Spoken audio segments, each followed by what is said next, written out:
friend. Blink.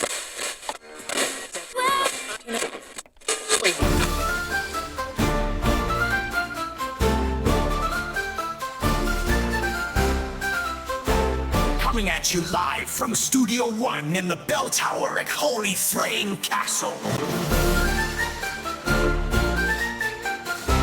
Escalon Online. Daily recap. Pot.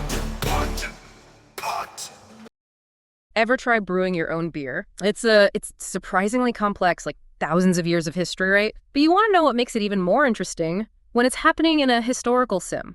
Like, we're talking Escalon Online levels of history here. Today, we're cracking open some, well, digital scrolls, I guess, and diving into those server logs to see the very first time someone tried to brew beer in the game. Sounds niche, right? But it's the perspective these logs give us that's so fascinating. It's like early server life captured. Decisions, interactions, even emotions, stuff you just don't get from traditional historical records. 100%. And for anyone new to Escalon Online, it's basically you build a life, right? In a historical setting, crafting, trading, the whole 9 yards. And here we've got these two players, Friedrich and Timo, figuring out how to brew. And just to be clear, these aren't just any players. Friedrich's actually a high-ranking player who decided, you know what, I'm going to be a simple farmer this time around. And Timo's his apprentice, raring to go. Oh, yeah. And their journey to making that first pixelated pint. Wild ride, let me tell you. It all kicks off in-game, of course, on September 29th with Timo going absolutely nuts in the chat. We're talking all cap PS, freaking out because they're about to make Escalon history. And Friedrich, ever the mentor, he's just as excited. But what's interesting is, even though they're clearly hyped, you can see from the logs that they're brewing. Completely new to them. Totally. They're figuring it out on the fly, like even arguing over what commands to use to teach and learn brewing skills. Can you imagine? Trying to explain a recipe through like a chat interface. It really highlights what we take for granted now. Modern games with their tutorials, quest markers, all that. In Escalon, you're on your own. It's your wits, your mentor, and a whole lot of trial and error. And believe me, there's a lot of error. At one point, Friedrich starts spamming the teach command, trying to get Timo up to speed. It's hilarious, like watching someone try to fax a recipe. Funny, yeah. But it also shows how deep the game mechanics are. Escalon Online, it prides itself on being accurate, even when it comes to brewing. It's not just a recipe, it's the process, the timing, all the little things that make a good brew. And the logs bring that to life. Like, you can picture Timo lugging these huge sacks of grain around, and then Friedrich, he gives this really good description of the roasted malt. He even types out Schnee FF to describe the smell filling the brewery. And those details, they're gold. Imagine reading a boring history book about medieval brewing. You wouldn't get the smells, the sounds, the hard work, but these logs. Yeah. You're right there in the thick of it. Right. History is not just dates and names anymore. It's like a full-on sensory experience. And it's not just what we're seeing, right, but what's going on behind the scenes. Remember Friedrich freaking out about using too many resources for that first batch? Yeah. Like that one line buried in the log tells you so much about just like the economics of brewing throughout history even. Oh, absolutely. It showed the challenges, right? Yeah. Not just these guys in the game, but real historical brewers. Imagine back in the day, you can just be tossing ingredients around every bushel of grain, every little bit. It's valuable. It's like that in Escalon too, though. It's a game, sure, but your choices matter. Resources are limited. It's like another layer to the whole thing. Exactly. And it makes you think about these historical sims as like learning tools. You're not just reading about history, you're living it, dealing with the same stuff they did. Okay, but enough about economics and all that. They've put in the work, right? Probably crashed the server a few times with all that command spamming. Now it's time for the taste test. The moment of truth, what they think. All right, so the logs say a bit thin. Classic. First batch rarely turns out perfect, am I right? Totally. But even though it wasn't amazing, you can tell they're proud. But, and here's where things get interesting, this isn't just AANY, remember? Server first, right? Turns out there's a little rivalry going on. The Jorg's End incident. Now we're talking. This is where you see the social side of Escalon Online. Okay, for those of us who haven't encountered a vengeful brewer in Escalon, catch us up. Who's Jorg and what did he do? So Jorg, another player on the server, right? Basically public enemy number one for our brewers. And their first batch of beer, the one that's, a little thin, they name it Jorg's End. It's such a classic move. Think about it. Rulers, artists, they've been naming stuff after their rivals for centuries. Like a playful jab? Totally. We don't know the specifics, obviously. Did Jorg steal their virtual cow, hog the best hops fields? Logs don't say. But come on, Jorg's End, that tells you something. For sure. The game becomes this, like, mini version of real-world stuff. Alliances, rivalries, even virtual revenge. Makes you think, right? Even in a historical game, it's still about those human things. Competing, commemorating, even getting a little payback. Exactly. And that's what makes these logs so cool. It's not just, oh, they brewed beer. It's a whole community with jokes, drama, even brewing feuds. So what happens to our brewers, Friedrich and Timo, and Jorg, for that matter? Did Jorg's end put him out of business? The logs don't tell us. But that's kind of the beauty of it, right? There's something else. I thought I'd seen it all when it comes to in-game tutorials, but this is different. You hit the nail on the head with different. It's not just about listing steps. It's about Faye, the newbie, being mentored by Gretchen, a seasoned hunter. It's like watching a master class and passing down knowledge. You know what really got me? The detail.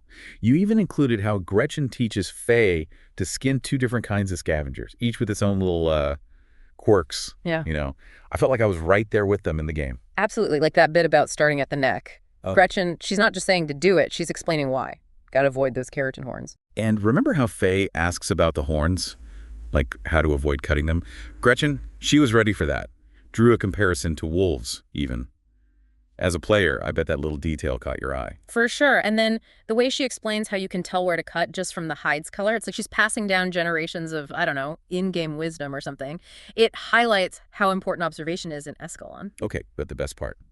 The hide and fat separation. Gretchen, she goes and uses a kebab analogy. I mean, come on, talk about relatable. Even in a virtual world, sometimes the best teaching uses real-world stuff. It proves her point, right? And you caught those subtle things, too. Like when Gretchen notices Faye missing a step, it's like a gentle, hey, even when you think you've got it, there's always more to learn. Totally. And by the end of these logs, you see Faye. She's beaming, ready to take those hides to the tanner. Makes you wonder what other skills are hidden in Escalon, just waiting to be discovered. Okay, so we were talking about scavenger skinning, right? Totally different vibe now with these Vulcaner's mining logs. This is where things get, I don't know, kind of intense. You can feel it, right? It's like those logs transport you. One minute you're in a forest, and the next you're in these cramped tunnels. You can practically feel the heat coming off the wall. And the danger. Yeah. It's that feeling with the torches flickering, like what's around the next corner, you know? And what gets me, in the middle of all that, this debate erupts about the underground temples. Guilds teaming up, this Vulcaners everyone's after, and a creature encounter that's got chills running down my spine. Yeah, definitely not your average Tuesday in Escalon. The guild alliances alone, seeing rivals like the Order of the Holy Flame and the Swamp Guild working together, that's practically unheard of. It's like finding out Coke and Pepsi decided to make a new drink together. You know something big is up. Exactly. And that's the real head-scratcher here. Why would these guilds, each with their own agendas and, let's be honest, some serious beef, suddenly decide to play nice? This deep dive, this might expose a major power shift brewing right under our noses. Okay, so let's break this down. Logs start on September 29th, so this is all very recent. And everyone's laser focused on this Vulcaners. What is it about this stuff that has everyone in such a frenzy? Well, from what I can gather from the logs, it's a rare ore found deep within the volcano. Aegon, leader of the Swamp Guild, even drops a hint, dare sack, hee hee. He's not exactly known for his subtlety. And if those swamp folks think it's valuable, it probably involves, well, swamps and probably some explosions. Most likely, yeah. But to really grasp why this Vulcaners is such a hot commodity, we need to look at who's involved. You've got master crafters from the City Guild, mages from the Order. This is a diverse group with some serious skills. And we can't forget about Bellard, everyone's favorite perpetually hungry bard. Seriously, the guy packs dry bread for Volcano Expedition, spends half the time complaining about his stomach rumbling. Well, that actually gives you an idea of how immersive Escalon can be. The game's hunger and survival mechanics, they don't mess around. I guess even the most hardcore adventurers gotta pack snacks. Right. But back to the point, this gathering of guilds, it really highlights how important this Vulcaners could be. If the mages want to study it, crafters are itching to get their hands on it. We're talking potential game changer here. Like everyone brought their A-game and their best pickaxe to this party. Speaking of A-game, the logs actually show us how these guilds operate, even when they're forced to work together. Notice how Aegon, rough around the edges as he is, he naturally takes on a leadership role in combat. Total alpha gamer move, gotta give him that. Though he does know his stuff. Oh, absolutely. But what's even more interesting is how the players are adapting, learning from each other. Even Bellard, easily distracted as he can be, picks up some valuable skills from other guilds. That's Escalon's apprenticeship system in action, right? I mean, reading about it is one thing, but to see it unfold organically like this during such a high-pressure situation, that's what makes Escalon so unique. Couldn't have said it better myself. Yeah. This expedition, it's more than just grabbing some Vulcaners. It's a peek behind the curtain, showing us the heart of Escalon's community in gameplay. Okay, so we've got uneasy alliances, rare, potentially game-changing ore, and some very skilled players trying to navigate a very active volcano. I'm sensing things are about to get spicy. Spicy is one word for it. Remember that creature encounter you mentioned? Well, that's where this deep dive takes a turn for the... Interesting. We were talking about this crazy creature encounter, the thing that really sets this expedition apart from your run-of-the-mill volcano trip. Yeah, hit me with it. What kind of beastie are we dealing with here? Well, the logs. They describe something truly bizarre. Picture this. A creature with a mouthful of needle-sharp teeth, covered in, like, chitinous plates, and get this, no eyes. Okay, that's like creature feature on another level. Don't think I've ever met anything in Escalon that didn't have at least one good eye to glare at you with. And that's what makes this so intriguing. This isn't just another lava spider or fire golem. This is something entirely new. Even veteran players, I mean, even Aegon, they're completely thrown off guard. Oh, I bet. The chat must have blown up when they ran into this thing. Oh, for sure. You could just feel the fear, the amazement in their words. They're struggling to even describe what they're seeing. It's moments like this where you really see the Escalon community come alive, you know. Theories flying around, everyone's digging through their mental encyclopedia of lore, trying to figure out what this thing is, where it came from. All right, so we got a creature straight out of nightmares in a volcano on top of this whole Vulcaner's frenzy. What do they do? Do they try to tame it? Offer it some of Bellard's dry bread, maybe? You know, surprisingly, no. This time, Bellard's stomach isn't top priority. Because this creature, as freaky and dangerous as it is, it represents something bigger, a mystery to be solved. And what better way to solve a mystery than to, you know, whack it a few times with a sword? Right. The battle that follows is pure chaos. Remember how we were talking about those distinct guild play styles? This is where it gets really interesting. The Order, known for their, discipline and strategic formations, they try to keep this thing at bay. Meanwhile, the Swamp Guild, oh, they're in their element now, using their agility and, shall we say, unconventional tactics to try and exploit any weakness they can find. So it's a total clash of styles, all while trying not to get eaten by something that sounds like it could swallow a house whole. Pretty much. And here's where the idea of cooperation takes on a whole new meaning. We see players stepping outside their comfort zones, adapting to each other's strategies, learning from each other in the middle of a life-or-death battle. It's like an Escalon combat masterclass, taught by the scariest and probably smelliest professor ever. Exactly. And it's that ability to adapt, that willingness to learn and cooperate, that ultimately leads to their victory. Though, it wasn't without a few close calls. Well, I bet. The logs mention Rudolph, the leader of the City Guild, actually gets taken out not by the creature, but by a falling stalactite. Ouch. Talk about adding insult to injury. At least he didn't starve to death waiting for Bellard to share. So they slay the beast. They've braved the volcano's depths. Time for the real prize, yeah. You'd think so. But as it turns out, the Vulcaners is only the beginning. Remember those ruins you mentioned earlier? The ones they find during the fight? Oh, yeah. Things just went from intriguing to buckle up buttercup in like 5 minutes of game time. And that's exactly why these logs are so captivating. Just when you think you've seen it all, Escalon throws you a curveball. Okay, so we've got these mysterious ruins, right? Popped up during a monster match like something out of a bad dream. Give me the rundown. What do they look like? Imagine massive stone structures, half swallowed by volcanic rock and ash, carvings everywhere, super intricate, nothing like anyone's seen in Escalon before. And in the middle of it all, there's this giant statue. Looks eerily similar to that creature they just fought. So this is more than just your average dungeon crawl then, huh? Feels like this expedition stumbled onto something huge for Escalon's lore. And that's the real treasure here, isn't it? I mean, Vulcaners is cool and all, but for players like you and me who really geek out on the story, this is like striking gold.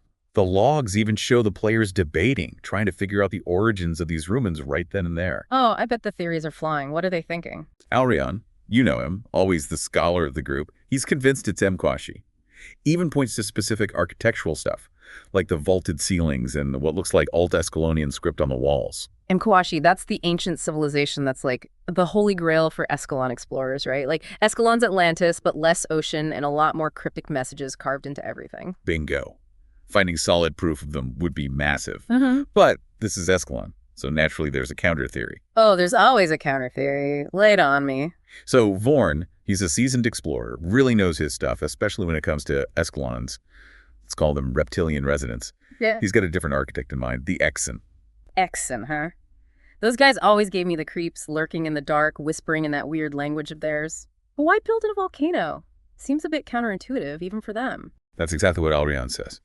But Vorn, he argues that the ruins, they don't have any light sources. Like whoever built this place was used to the dark. Plus, he mentions some old Exon texts, something about a volcanic god that sounds awfully familiar to that thing they tangled with earlier. Okay, now that is interesting. Two solid theories, evidence for both. Man, now I really want to know who's right. See, that's the beauty of Escalon, right? It's a living, breathing world, just overflowing with mysteries. And these logs, they don't give us the answers, but that's okay. They've given us something much better. More questions to ponder, more to explore. More questions, more mysteries. Sounds like my kind of game.